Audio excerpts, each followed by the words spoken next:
Welcome to Professor Sky's Spam channel, where once a month I try to feature a YouTuber in the Blank is a Good YouTuber series. But I don't do this as a YouTuber. I do it as an academic. Like, I am a real academic, right? I have a doctorate in 17th century philosophy and literature, etc. And as an academic, I pay a lot of attention to discourse. I pay a lot of attention to analysis. And it's come to my attention over the last few years that there is analysis and discourse on YouTube that is at it's not good, it's at the top level. There are certain people out there who are doing academic work at the top level. And it's my prediction, which is not much of a prediction, it's so self-evident, that in time there will be an entire school of studies just studying YouTube, just studying social media and what it was putting forth. So this is in some ways like a time capsule. Like, I know that there will be people who will go back in time and try and say, in the early 2020s, like, what did we know about these thought leaders? What did we know about these burgeoning intellectual giants? And so I'm trying to be a person here who's looking around and seeing people who are making the best videos, people who are masters of the medium of YouTube. I'm not saying masters of the medium of video or of public discourse, but masters of the medium of YouTube, which is its own medium. And I'm trying to highlight them and talk about what makes them so great. So that's why today I'll be talking about Foreign Man in a Foreign Land. Real name, Ransford James. He doesn't use his real name very often. And so, to give you a brief overview, if you don't know him, now it's a weird fact that my main channel has more subscribers than he does, which is wrong and bad. So unsubscribe from me and subscribe to him, or start a secondary account. It's obscene because his videos are so good and so deep. It could be that from the outside, if I just tell you the point of his videos, you might think they're kind of limited in their scope. It's about the Caribbean. Telling the real stories about the Caribbean. Now, that sounds interesting, but it is shockingly underselling the depth and the richness of this channel. Now, part of what makes it so interesting, and part of where his title comes from, is even though he was born in New York, he spent most of his life in the Bahamas, where he grew up. He considers himself a Bahamian, who then, make sure you know it's not Bohemian. Those are two different words. You get some angry Czechs in there.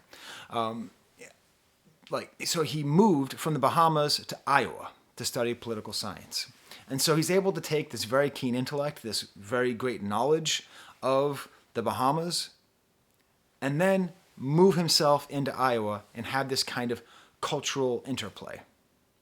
And that's why I think he's so important. You see, there's a fair amount of videos on YouTube about BreadTube or about LeftTube, and it's great.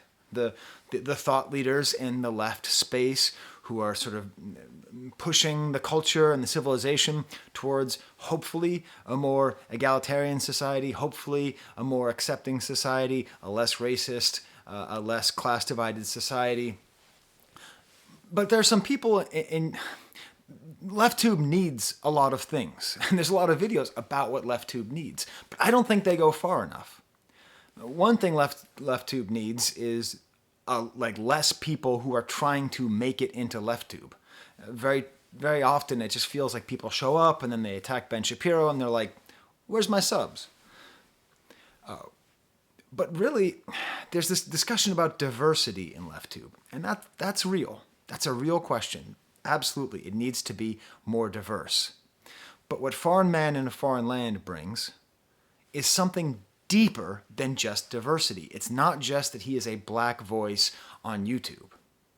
It is that he is an intercultural voice.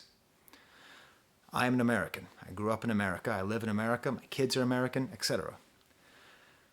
We are not a successful nation in terms of being intercultural, understanding other cultures and interacting with them meaningfully and respectfully. Every American is born with a certain privilege, the privilege of American citizenship and the English language. The English language, as the lingua franca across the world, is a privilege which is as great as most other privileges, but it's rarely respected as such. But it's that American citizenship, it's that participation in American culture, which means we participate in American cultural hegemony. Hegemony, one of those fancy words. I found the definition in case... I used to use the word hegemony before I knew what it meant, if it weren't for some Chomsky book. No. I actually read hegemony or survival without ever looking up what the word hegemony meant. So don't feel bad if you don't know what it means. Hegemony cricket. Hegemony is a leadership or dominance, especially by one country or social group over others. So it's this domination of American and Anglophone culture that is also seen in LeftTube, is also seen in the left itself. Part of this, and this is part of the reason why I cover so much music on my main channel that's not in English, is this question of bilingualism and the monolingualism of America and the humility that comes from learning another language. It's the way you understand other people as they struggle to learn your language. America's shame, among many shames, is how monolingual our populace is. There's only so much I can do as a professor of French. There's only so much I can try to get the students in there. I don't have institutional support. I don't have societal support. I have no support. If you have kids, you make them bilingual. If you're not bilingual, you get bilingual. As Foreign Man in a Foreign Land says in one of his videos, language is important. And that's part of what he brings with his discussion of patois and some of his ways that he talks about Haiti as well. But it's more on the cultural element than the linguistic element that I think is what makes him so important. Because he is such a keen observer and such a talented orator, that he's able to really confront and make people uncomfortable through his observations. And again, when we think about what LeftTube is, it is amazingly American-dominated. If they're not American, they're usually Canadian or British, which is not the same, but it doesn't represent that same level of discomfort that people feel when confronting a culture that is much more different. I see it all the time as a professor when students tell me they're going abroad, and I go, awesome! You're going to go abroad, you're going to learn so much, it's going to really challenge your preconceptions. I'm going to Australia. Cool. It's not that it isn't valuable, and it can help you to have a broader view of things, but the discomfort of a different language, or the discomfort of a truly different culture, like a wildly different culture, is something that you need to experience and understand if you are going to consider yourself to be a member of the left. If you're not bilingual, or at least bicultural, or at least cognizant of your monolingualism, cognizant of your monoculturalism, then you are a part of a problem that you are ignoring. The same way racists who say they're not racist are part of the problem. This is the thing. There's a link between complexity and empathy. If there's something that we should be doing as a human race, compassion, right? That's the thing. All religions really agree. Compassion is the thing that matters. That's the way we're going to get out of this whole mess. And by this whole mess, I mean the tortures of existence and the cruelty between human beings. It's through empathy. But empathy requires accepting complexity. And on this LeftTube world where we are, everyone's very into certain kinds of complexity. Gender complexity, great. We need to go into this detail. It's this... We talk about it being this complicated because it is this complicated. Race, we talk about being that complicated because it is that complicated. But when we're in this Anglosphere, in this Americanosphere, we just get lazy. And the people who should be bringing our attention to these things are so focused on these dominant cultures and their economic systems that they don't care about other cultures in meaningful ways. So that's what I'm trying to change in my channel. It's part of what I'm trying to change. And that's part of what this channel, Foreign Man in a Foreign Land, is doing so effortlessly. He is so clearly bicultural while sharing the experience he has of being bicultural. You know, just recently, my life has gotten a lot more interesting culturally because beyond living in France and teaching French and all that, which does help, my wife is Serbian.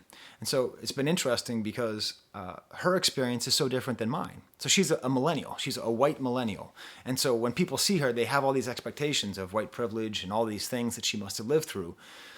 But she hasn't had any of those. She grew up in a war, a civil war, and then grew up being bombed by my president.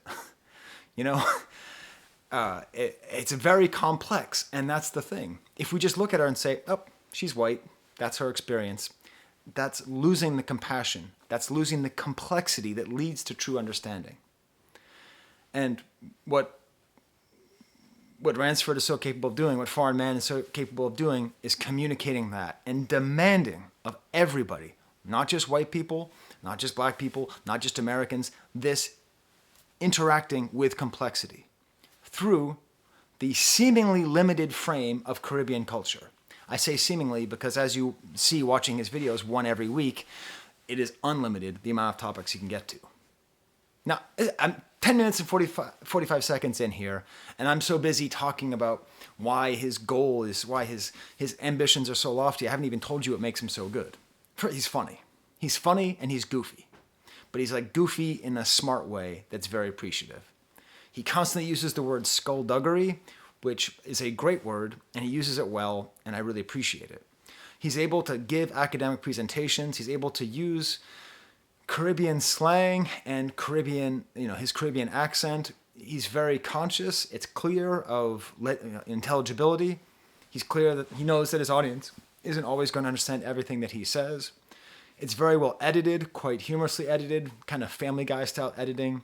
I love the consistency every Thursday, but stylistically, when I call him a master of the craft, a lot of what I'm talking about is his anecdotes. So I've been teaching all day, so my throat's a little sore. And I don't edit my videos. I do the best editing I can possibly do, which is none. His anecdotes. Every video of Foreign Man in a Foreign Land is at least 2 videos. An anecdote and then a lesson that communicates to that anecdote. And it is inspiring, and frankly, it's awesome, as in inducing awe.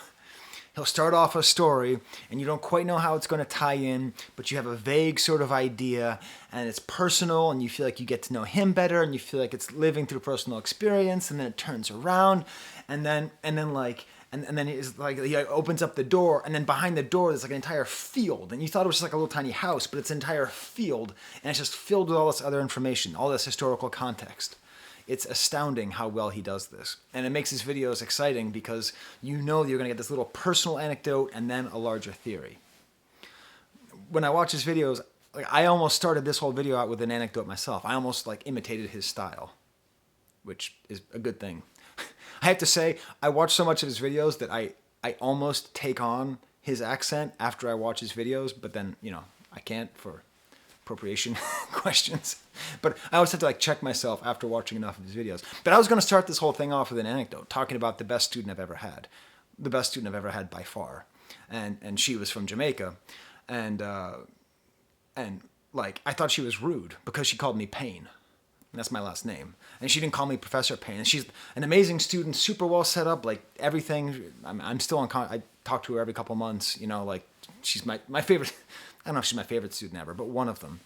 But then, I came to learn, okay, that's the way that she would talk to students that's the way she would talk to teachers where she was from, and I need to be multicultural, I need to understand. She's now getting a doctorate, and I believe it's going to be mostly on patois, so it's quite interesting. So, if I were better, if I were a foreign man in a foreign land, I would have been able to tell that whole story, have you wrapped in, have little funny emojis and everything, and then I would tie it into this importance of multicultural. It's not multiculturalism, it's interculturalism. It's the connection between them. That's another thing. We keep saying multiculturalism like if we just draw enough smiley faces and make one of them yellow and the other one brown, we're done.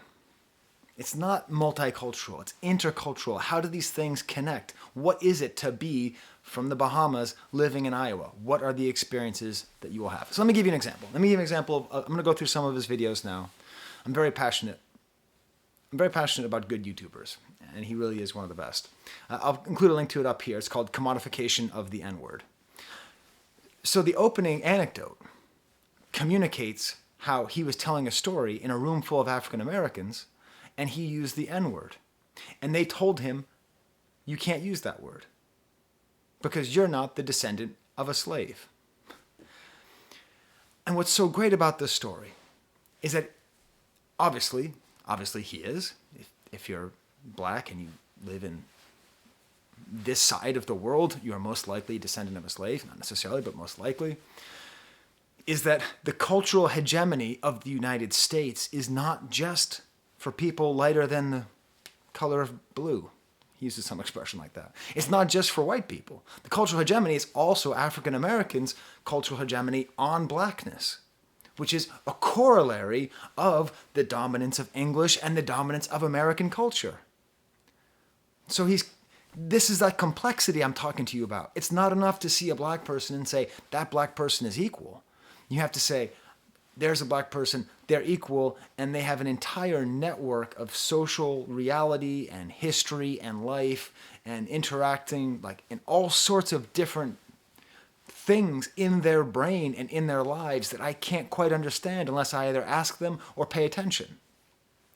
That's what he's able to bring in. And then he goes on an interesting essay about the history of the word and the concept of what someone is as an N-word and the internal and external interpretation of black people across the entire globe. It's a very interesting, very strong, very well-delivered video. And it's just one of, I don't know, I don't think I've watched all his videos, some of his early ones, maybe a little too focused on his exercise routine. I don't know. I mean, I go to the gym, but, I'm not like, but whatever. He has this great video on Snoop Lion, which is a similar question. Snoop Dogg, this question, I don't know why I pronounced that so square, Snoop Dogg, where he's, again, calling out African Americans for this attitude in which they, almost like a colonizing mentality over the rest of the world, and it's fascinating. He has another video essay on Jamaicans, which are people who are not Jamaican but who are presented as Jamaican. Whole episode on Caribbean cartoons. But what I like is that he's always careful when describing cultural appropriation to also note that sometimes cultural appropriation is cultural appreciation. The line is a fine line.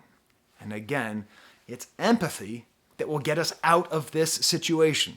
By this situation, I mean the misery that we cause to each other, usually in the name of money. It's in that complexity where he straight up gave Chet Hanks a pass. Now, as far as I know, he's never talked about Adrian Brody. Respect your neck.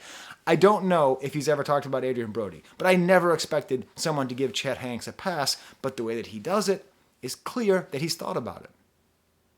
And he's challenging me. He's challenging my empathy. He's challenging my understanding. Part of what makes him so great as well is that he confronts his own biases. Constantly. Almost every video, he talks about how he is imperfect or mistakes that he has made. This is very necessary for anybody who's going to be lecturing you. And it's a whole part of the, like when I think, in my mind, there's sort of a, I don't know, Mount Rushmore of these great YouTubers. So far, there's only 3: FD Signifier, Foreign Men, and ContraPoints, as far as I can tell. That's how I'm thinking right now. And it really is the empathy that's at the basis of all of it. Is that for the 3 of them, they are never seeking to simply indict or to cancel or to crush. And it's not even just to convert. It is to empathize and then deal. So he does it constantly.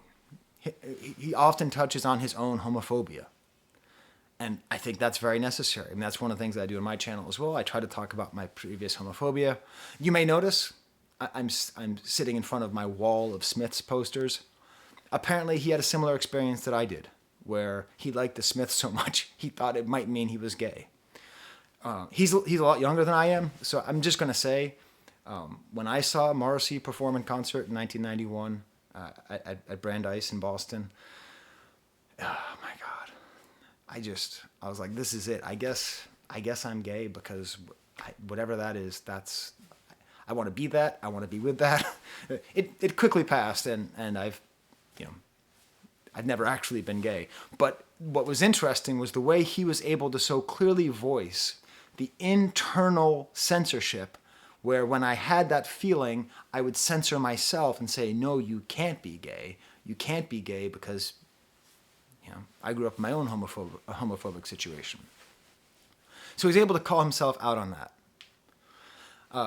He's able to talk about how he misunderstood one of his friends' usage of a swastika that was related to her religion and not related to Nazism. He talks a lot about toxic masculinity and colorism. And in general, colorism is an interesting theme throughout his whole channel. I was very lucky. When I was like 24, I was working in France, and I went to Florence. And I went with 2 Jamaican friends. And I ended up being their tour guide because I was an art historian. So like I would take them to the Duomo and stuff, and I would explain, everything that's great about Italian art. And then we'd come back, and then they would explain to me like what it was like growing up in Jamaica. It's a very funny kind of like interaction there.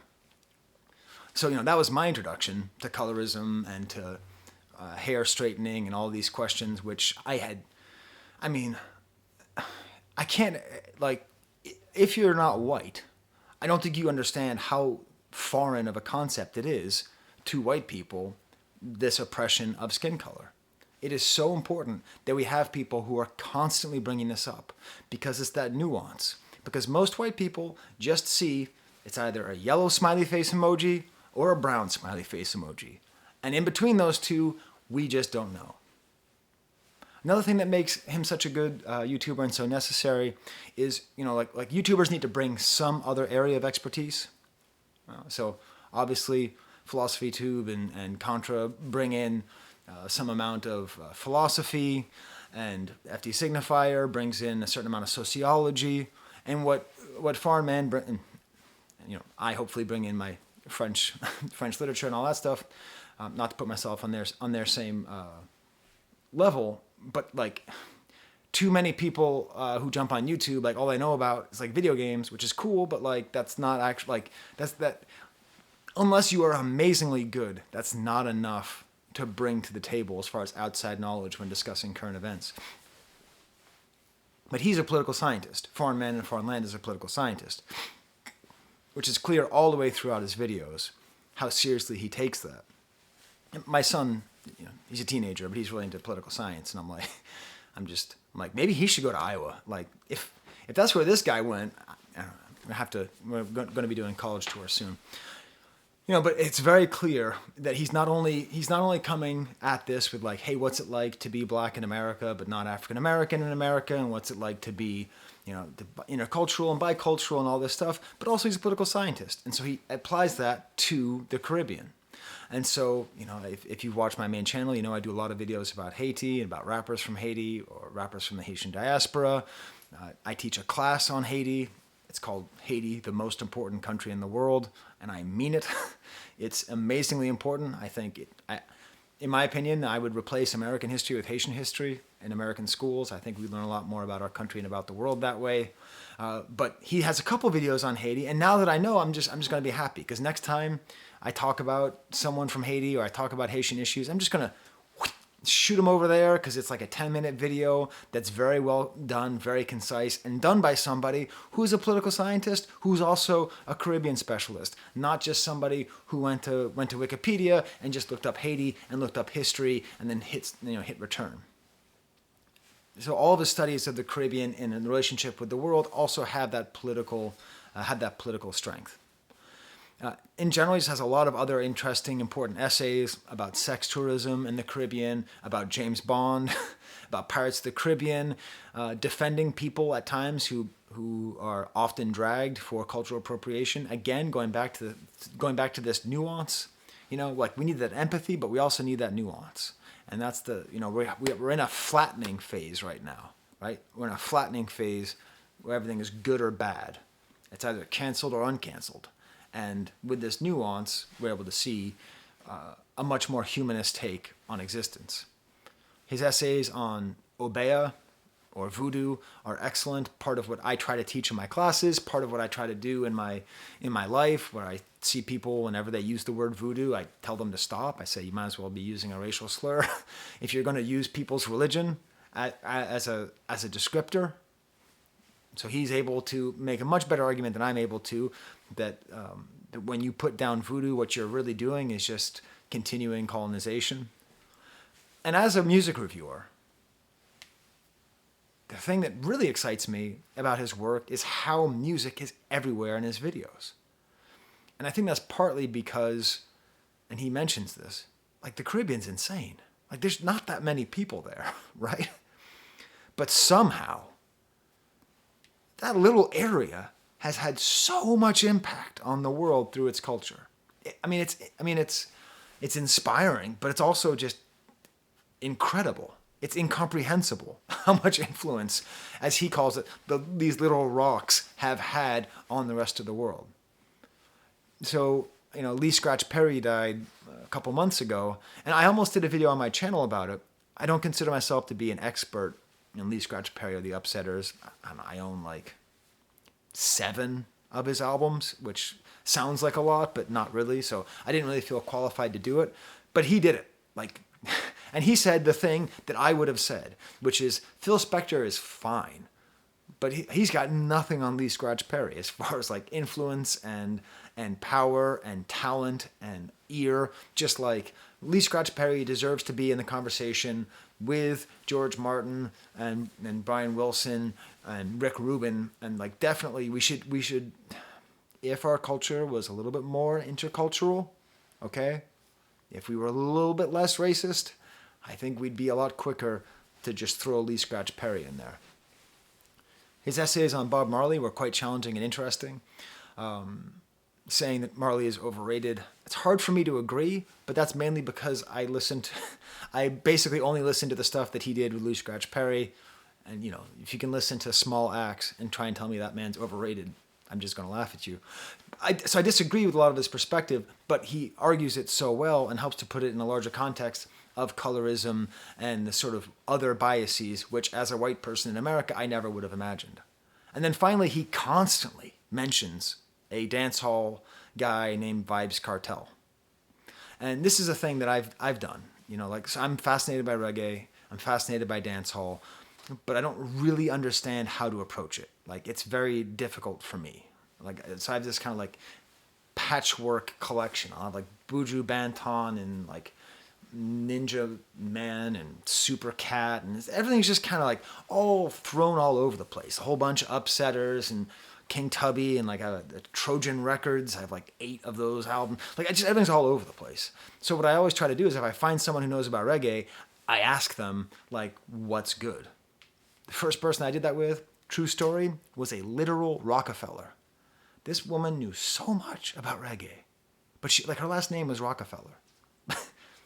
But anyways, then of course the people I went to Jamaica with, and then that student of mine where I learned so much. And the thing that I learned is that much like it is with hip hop, it can be very competitive. And so don't try to find the person who's most underground and most cool according to your standards of American indie whiteness, but find who the person is and listen to that person, and that's what you'll understand. So I've been trying to listen to Vybz Kartel lately. The guy has a lot of interesting, very, very florid descriptions of the Human Sex Act. Although I am just sort of hoping eventually he'll drop a video about his love of the Smiths, because that's the other thing, Like when we're talking about the complexity that brings empathy, that all this stuff, like nothing should be shut out to anybody. And this is that question of cultural appropriation and cultural appreciation, Like no one should have these lines shut off to them. It doesn't matter where you're from.